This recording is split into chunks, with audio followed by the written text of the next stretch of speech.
In today's news, BVI residents flock Family Support Network for help, and Governor Jaspert set to leave the BVI in December. The Unite BVI Foundation is now offering up to $25,000 in loans for local entrepreneurs. All this and so much more when 284 News returns. Is business slow? Cash flow down? Hosting an upcoming event? We can help.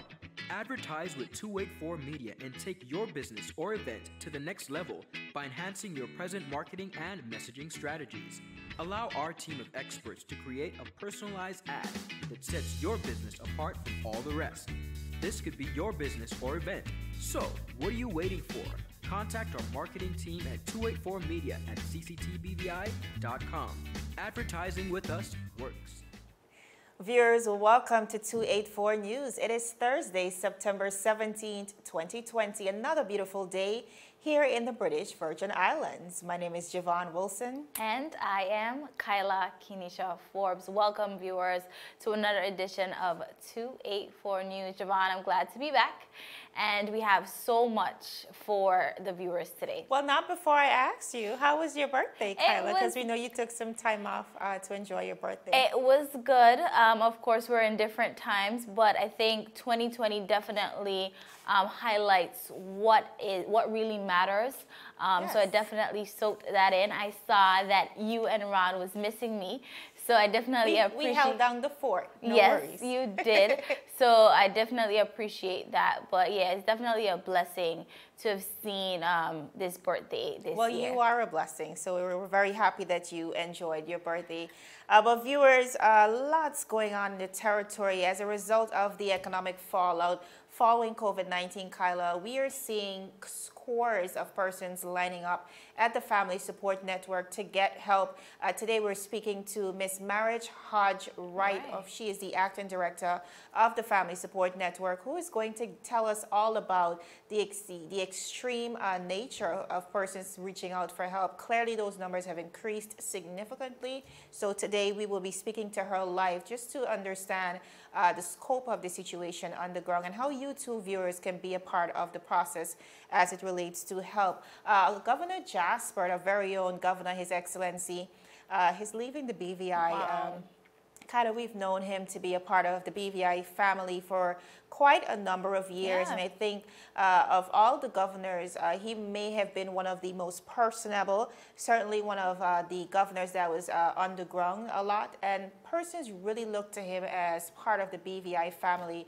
So it is sad to see him leave, but we do know of an incoming governor, Mr. John Rankin. Okay. He has served just about 30 years in service to the Bermuda community, and he will be coming to the BVI come January 2021. Wow.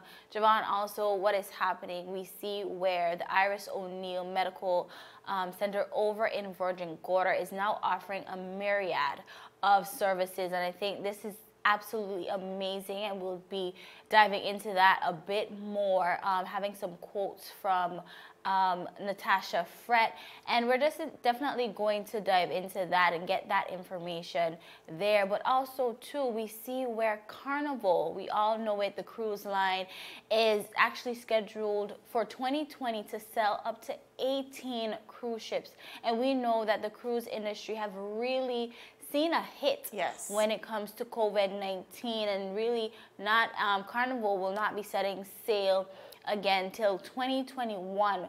So definitely gonna dive into that a bit more, because of course it affects the BVI and the entire world, as the cruise industry is really seeing that huge effect from COVID-19. Absolutely. Viewers, that was just your summary for today. So we're going to head straight into our newscast. Now, His Excellency, Governor Jaspert has announced that his tenure as governor will expire at the end of 2020, making way for the appointment of a new representative from the United Kingdom. Governor Jaspert said, and I quote, "As you know, I have served as governor to the Virgin Islands for just over 3 years. A great deal has happened during that time, but one thing that has remained constant is my commitment to serving the people of the BVI.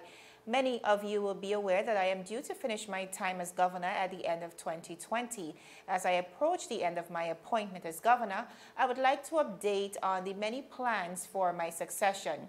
He went on to say, on a personal level, my family and I will be sad to leave the people in the beautiful British Virgin Islands that have made us feel at home. I'm very grateful for the opportunity to have met and worked with so many inspiring individuals and to have served the people of the BVI over the years. I'm also grateful that I was able to extend my appointment so that I could stay to help the territory plan and deliver our immediate response to the unprecedented circumstances we have faced this year. That was Governor Jaspert.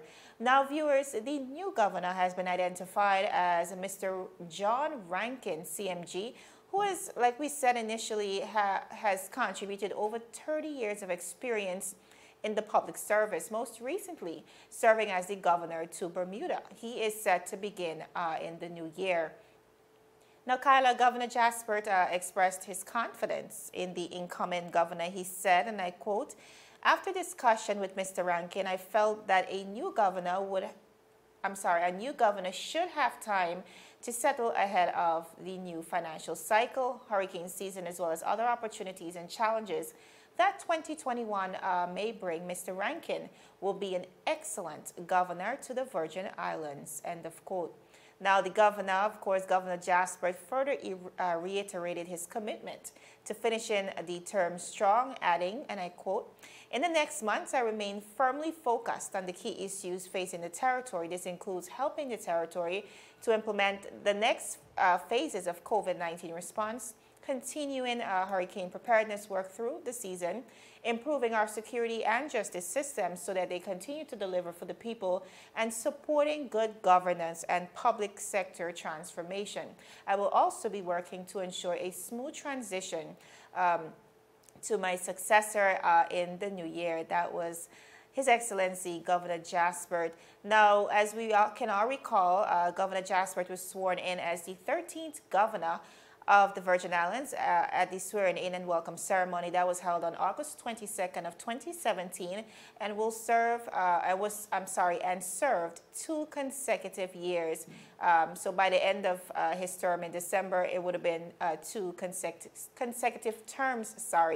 So Kyla, as we reflect, certainly time flies. The governor has been with us quite a few years. He was instated, I think, right before the hurricanes in Irma and Maria, and he's still here with us, of course, paddling through this pandemic with us. But like the governor said, it will be sad to see him leave. He was very personable, he was accessible, and I really appreciate this personally as a journalist because, you know, it's oftentimes very challenging to get in touch with officials, especially those leading the charge for the people. Right. And he always made himself accessible to our brands and was willing to answer hard questions. So I really have to say kudos to the governor in that regard. And also very much on the ground. I know a lot of persons now considering him family. Right. But as with everything else, we must move forward. So we are looking forward to Mr. Rankin and the experience and the expertise he will bring to our territory. Javon, although we know that this day had to come, and, you know, every few years we get a new governor, as you said, I think Governor Jaspert really grew on us, and he really holds a special place in our hearts here in the BVI. He's very personable. He blended right in. You remember for the Black Lives Matter movement, he was dressed like a regular person, just marching away, and that was just him at his core. He fit right in, and of course, taking over a territory basically weeks before the devastation of Irma and Maria, I can tell you. But he jumped right into it, and he became one of us. And I really think, and now here in COVID, I don't know if we can honestly say that we've had someone who was on the ground with us and really rolling in the mud like Governor Jaspert did. But of course, we look forward to Mr. Rankings and just a bright future for the BVI in general. Absolutely. Most definitely. Now, Javon, as I was saying before, the residents of Virgin Gorda are being informed via a government information service release that they can now access a myriad of primary health care services at both facilities of the North Iris O'Neill Medical Center. Now, Director of Primary Health Care, Dr. Natasha Frett, said that while the COVID-19 pandemic has changed the landscape of medical care globally, the BVI Health Services Authority continues to do its best to deliver patient-centered health care to the people of Virgin Gorda. I quote, "Persons are still able to access primary health care at the clinics on Virgin Gorda by appointment during non-curfew hours, Monday to Friday," Dr. Frett explained. She stated that primary care clinics available include postnatal, family planning, child health vaccines, chronic care, home visits, and womb care, and much more, Javon. The director said that mental and behavioral health, child health, nutrition services are also being offered at the new building, while all other services are still available in the old building.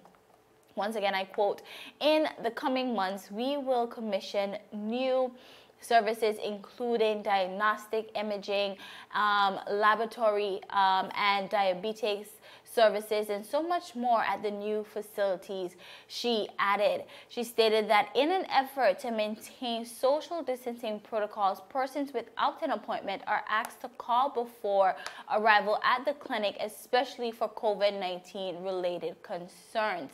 The community is encouraged to sanitize, practice social distancing, and always wear your mask for their safety and the safety of others. Persons experience a fever with cough or difficulty breathing or other respiratory symptoms are encouraged to call the medical hotline at 852-7650. That is 852-7650. The BVI Health Service Authority is committed to delivering excellent, compassionate, client-centered health care across the territory. And we see where this is happening, Javon. Right now, we are in the midst of COVID-19, and everything seems like it is centered around COVID-19, but I like that we are seeing here where the BVI Health Services Authority is still charging forward in offering a myriad of services to the people of Virgin Gorda.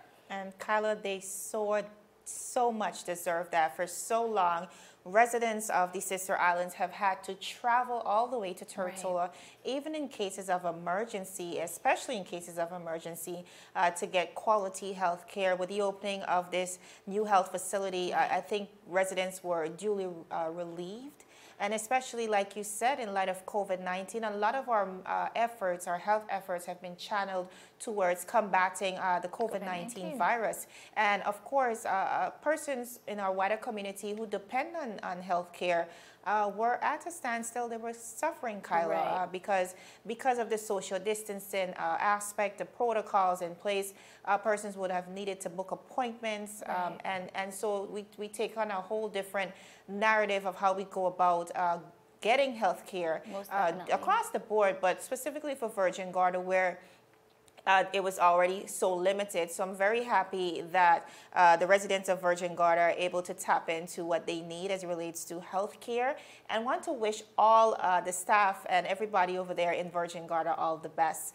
Viewers, we're going to go to a quick commercial break. Like we mentioned earlier, a lot of persons are now flocking FSN for some much needed assistance, and we're watching those numbers as they rise. And Barbados is now set in action to become a republic. So we have all the details when we return. Stick with us.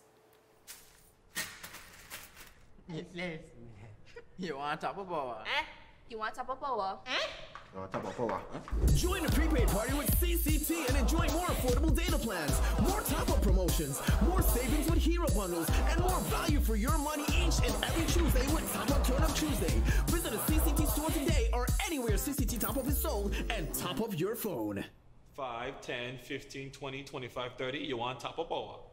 As the hospitality industry remains closed and many businesses are feeling the devastating impact of COVID-19, we find now that a lot of persons are turning to the Family Support Network for the much-needed assistance. Now, to speak with us today on the increased demand is Mrs. Maris Hodge-Wright, the Acting Director of the Family Support Network. Ms. Hodge-Wright, thank you so much for speaking with us today. Thank you for having me. All right, so we do know that the Family Support Network is already in the business of taking care of the community, especially in times of need. Ms. Hodge-Wright, just last week we passed by the Family Support Network and saw scores of people lined up for food. Can you speak to us about the situation, especially since COVID-19 would have hit our shores? Well, since COVID-19, we've been seeing a lot more people coming in for food. We were used to having maybe 30 people a week coming in for their families. Now it's gone up to where we're seeing like 90, sometimes 100 plus people in a week looking for assistance. We have people looking for assistance for food, for things like assistance with rent, things that we really honestly cannot afford to give, but we are seeing, these are people that we're seeing. All right, so clearly a huge increase as an organization. How are you guys able to cater now to such a high volume of people? I mean, going from 30 persons a week to essentially 100, that is a significant increase.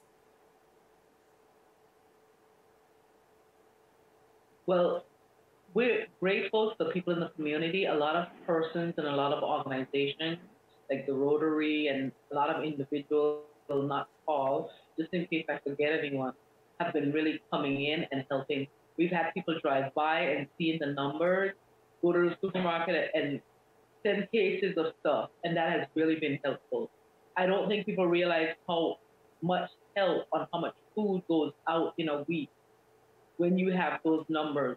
But people in the community have really, really been good to us, and they have been helpful. All right. Do persons who, of course, who need the help, do they need to provide any form of proof, for example, that they might have been out of a job, seen reduced hours? What is the criteria to receive help in this time?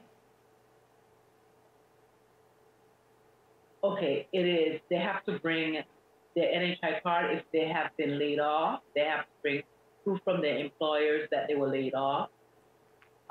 They also have to bring, if their time was cut, a lot of people have not been laid off, but their time has been cut significantly, and they cannot afford to pay their rent. They cannot afford to buy food on the amount of money that they're receiving now.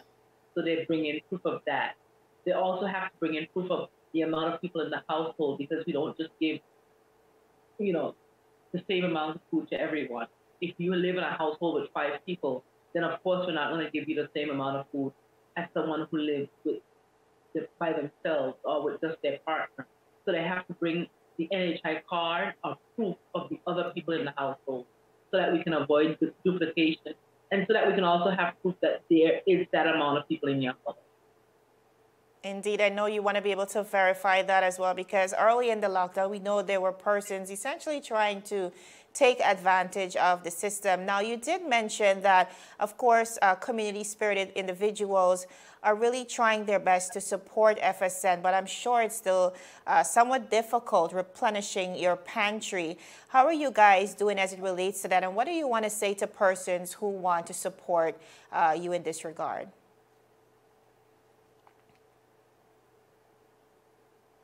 Well, I think they can just call us and ask how they can help. That's one of the ways that we get a lot of support. People just call and say, how can I help? We ask people to call in, and don't just go and randomly buy stuff, because sometimes we might have flour and we might have sugar, but we don't have any rice. So call and find out what we need, and then you can go ahead, or just buy staples. There's one person I really appreciated that we had just sent people home, and someone drove up with a truck and started unloading, and they brought staples, they brought rice, they brought, things like cereal. things that people always need. So there's certain items that people always need, and those are the things that we try to provide, the staples. All right, and as it is right now, what would you say are some of the prime items, maybe the top 5 items that if somebody wanted to stop by right now, they can? Of course, I know you said to call to specify, but as it relates to the staples, what would you suggest persons donate at this time? At this time, we always need rice. We always need sugar. We always need milk. We always need things like Vienna sausage, tuna fish, those things, and canned vegetables. All right. Eggs. Okay, that's the basic things that we need all the time. Okay. Well, Mrs. Hodge, right, I know you're pretty busy. I know it's been just trying to get in contact with you has been a bit challenging because your hands are so filled with trying to assist the community at this time of need. We want to thank you so much as an organization for your continuous efforts in lending this assistance to the community and all that you guys continue to do over there at Family Support Network. Kyla, that was Miss Marriage Hodge Wright, of course, out of Family Support Network, really zero in on the issue at hand, because I think a lot of us in the community are somewhat overlooking the real strains that some persons are facing, especially those within the hospitality industry who have had to go through losing their jobs or being laid off. We know a lot of companies have closed as well, and a lot of persons are on reduced salaries, Skylar. So essentially what we're supposed to bring in home as it relates to our finances, that amount has been depleted. And persons are really finding it difficult to, like Ms. Hodge Wright said, to pay bills as well as to keep up with our living expenses. So I'm really happy that Family Support Network is really working hard and trying to do their best. And once again, appealing to persons in the community. I know right before Ms. Hodge Wright left, she did really thank the community. She spoke to the fact that so many persons in our community are reaching out, so many organizations in the community are reaching out to ensure that the pantry stays filled to assist these persons in need. So again, we just want to say thank you and of course to keep up the good works. Javon, the Family Support Network is really on the front line.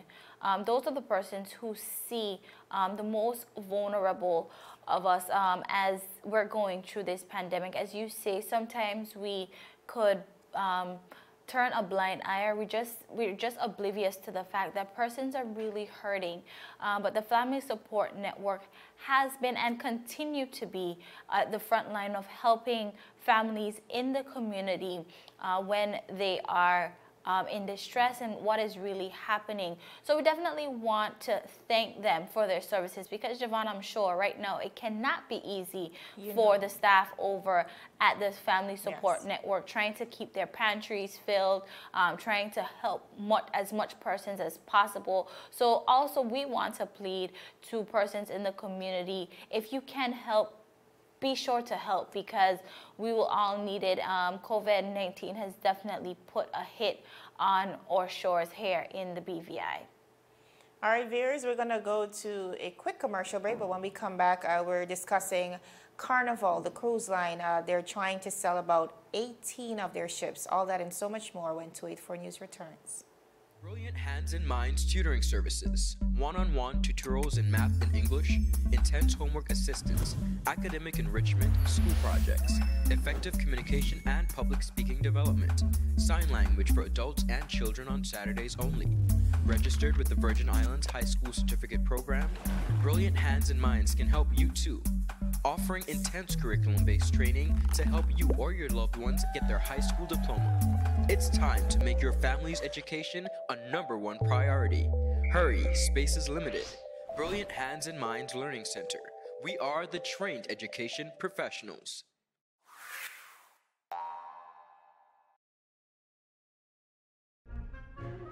So you're saying I can ask this cat any question? The cat is connected to the computer. You just type in the question, it will read his mind. There, the answer comes.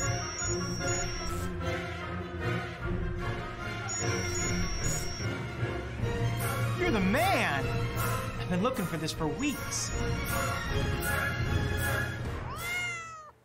Viewers, welcome back to 284 News. Definitely want to thank you for sticking with us.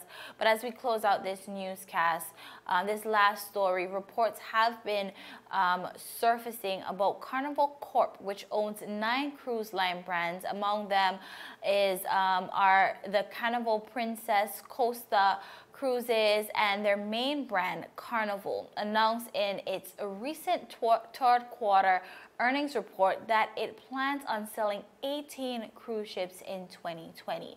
Now, Javon, we all know about Carnival. Carnival is one of the top brands when it comes to cruising around the entire world. And to hear today that they are selling 18 of their cruise ships is really alarming. And really and truly, this decision, which decreases Carnival's fleet by 17%, comes as a coronavirus-induced lockdowns continue to batter the tourist industry, even as other sectors of the broader U.S. economy are seeing modest growth. And I quote, "We are in the process of removing 18 ships from our global fleet, with several ships already removed," said the Carnival communications officer. He went on to say, "Given our pause in cruising, we recently moved up the timeline to remove our older, less efficient ships from our fleet. We have already sold several ships and we are currently in negotiations for others," end quote. Carnival, which is estimated to own 45% of the world's cruise ships, will also delay delivery of ships that are scheduled for 2021 in what the company is deeming a cost-saving effort. Carnival announced an adjusted third quarter loss of $1.7 billion in its most recent filing. Cruising in the U.S. remains banned by the U.S. Center of Disease Control and Prevention until October 1st, though most cruise lines wouldn't attempt to return to the high seas until October 31st. And Javon, from the U.S. Center for Disease Control and Prevention, we have seen where this ban on cruising have been pushed back many months. Yes. It was one time in July, then it was pushed to September, and now we're seeing where it might be pushed a bit longer. Now, according to the Miami Herald, a newspaper out of Miami, Carnival Fantasy, Carnival Imagination, Carnival Inspiration, and Costa Victoria have already been scrapped. In July, so much things have been happening here when it comes to Carnival, Javon, and it's really sad to see. The cruise industry is one of our top industry, or one of our top tourist industries here in the BVI. So I think it's definitely alarming and something to look at. Absolutely, Kyla. You know, it's devastating, really, to see the fallout within the cruise ship industry. Right. Because, like you said, the British Virgin Islands truly depend, as it relates to the tourism industry, on the cruise line industry.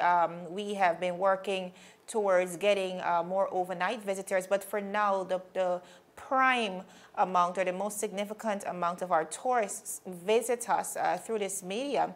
And it's alarming, Kyla. One of the things we have to look at following coronavirus is the fact that persons are essentially afraid to travel, Kyla, at the expense of becoming infected with the virus. So at this point, it's even difficult for us to rebuild travel confidence. And that is something that many companies throughout the region and throughout the world are working on, just getting persons in a state of readiness mentally for them to start booking tickets again. But based on CDC's rules, we will not be able to set sail until the end of October. And like you said, that date might be postponed a bit further as we try to bring COVID-19 under control. We're not sure if that's a possibility in the near future, but we will continue to hope for the best and trust that everything works out, because it trickles down to us here in the BVI, and we need our tourists to return to the beautiful British Virgin Islands.